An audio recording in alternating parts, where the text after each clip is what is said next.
GeM பக்தி TV நேயர்களுக்கு அன்பு வணக்கம். விநாயகப் பெருமானுடைய திருவுருவம் பற்றி நாம் இப்போது சிந்திக்க இருக்கின்றோம்.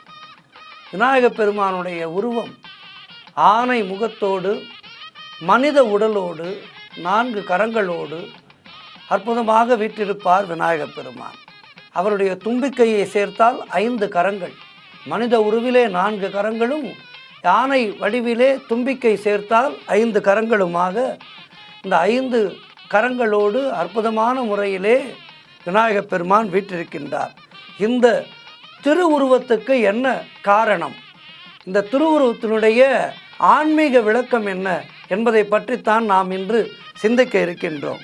நல்ல விநாயகர் சதுர்த்தி நன்னாளிலே விநாயகப் பெருமானை பற்றி சிந்திப்போம். வாருங்கள்.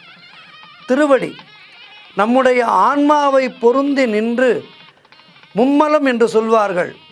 கண்ம மாயைகளை தொடர்புபடுத்தி இருமை இன்பத்தை அளிப்பது ஞானம். அந்த ஞானமே விநாயகருடைய திருவடிகளாக இருக்கின்றன. பெருவயிறு, பெருவயிறு என்றால் அது ஆகாசம்.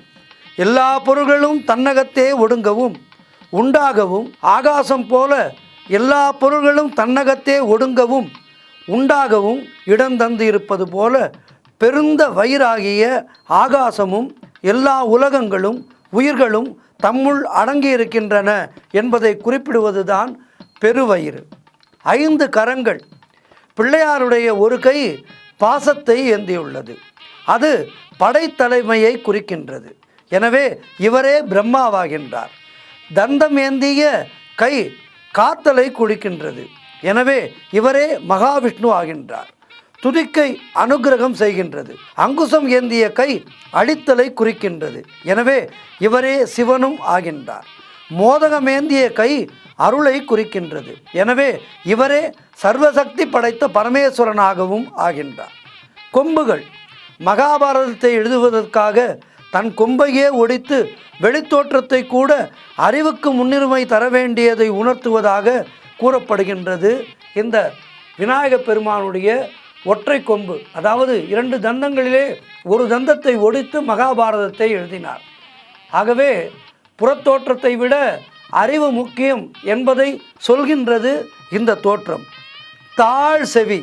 விநாயகருடைய முரம் போன்ற பெரிய காதுகள் செவியில் விழும் செய்திகளை சலித்து, விநாயகருடைய முரம் போன்ற பெரிய காதுகள் நம்முடைய செவியிலே விழும் செய்திகளை சலித்து நல்லவற்றை மட்டுமே தேர்ந்தெடுத்து வைத்து கொள்ள வேண்டும், கெட்டவற்றை புறந்தள்ள வேண்டும் என்பதை சொல்வதுதான் அவருடைய செவிகளுக்கான அர்த்தம். இப்படி விநாயகப் பெருமான் தன்னுடைய உருவத்தின் மூலமாக நமக்கு எத்தனையோ நல்ல விஷயங்களை உணர்த்துகின்றார். ஆகவே அடுத்த முறை நாம் விநாயகருடைய கோயிலுக்கு செல்லும்போது, விநாயகப் பெருமானை தரிசனம் செய்யும் போது நம்மிடம் உள்ள தீய குணங்களை எல்லாம் அழித்து விநாயகப் பெருமான் நமக்கு நல்லன ஏற்றுமே அருள வேண்டும் என்று பிரார்த்திப்போம். மீண்டும் அடுத்த நிகழ்ச்சியில் சந்திக்கின்றேன். நன்றி, வணக்கம்.